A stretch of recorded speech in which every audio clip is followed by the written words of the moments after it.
The whole idea of our talk is to be able to bring it into our life and change our lives.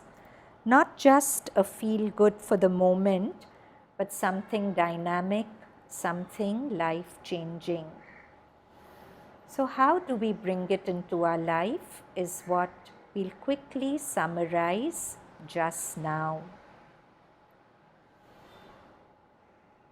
So, we explored the Buddhist concept of anicca or impermanence. Quantum physics endorses this, that all matter is subatomic particles moving at such a high speed that they give an impression of solidity, like if the three blades of a fan are speeded up to immense speeds, they'll appear to be a solid white disk. But just the way the white disk is not what it appears to be, its three blades moving, our solid body is not what it appears to be, its energy changing at very high speeds. So this whole flow of mind matter is constantly changing. The Buddha says that we suffer because we mistake the impermanent to be permanent. Because we cannot really see the subtle vaporization of ourselves, we feel we are constant, solid and permanent. And we are attached to the form of this body.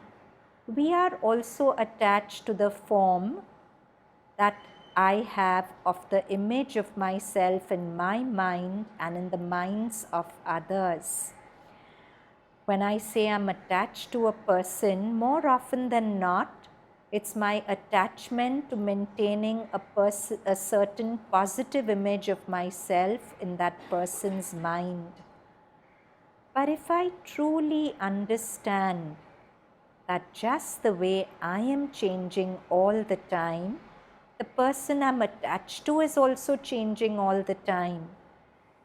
As the subject changes, the perceived object will change. The subject is that person I'm attached to. As that subject changes from one mind moment to another, how that person perceives me will change. When that person's in a bad mood, he may not think of me very generously. When he's in a good mood, he may be more disposed towards thinking of me kindly.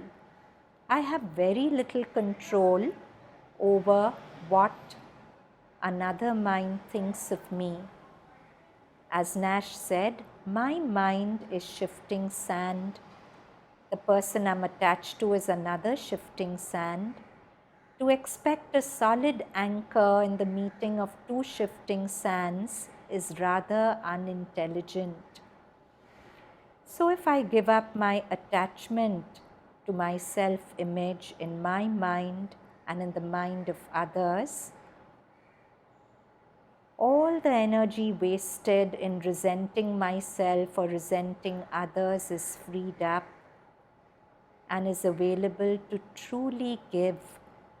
A mind which vibrates with anicca is a mind of compassion and service. As Paul Fleischmann says, if you know that every pocket in which you're storing things as a hole through which things will slip out, you'll be more disposed to sharing them. You might as well share what's going to slip away. So to live with letting go of myself, of the moment, to constantly remember change, is to live a life of freedom, spontaneity and joy.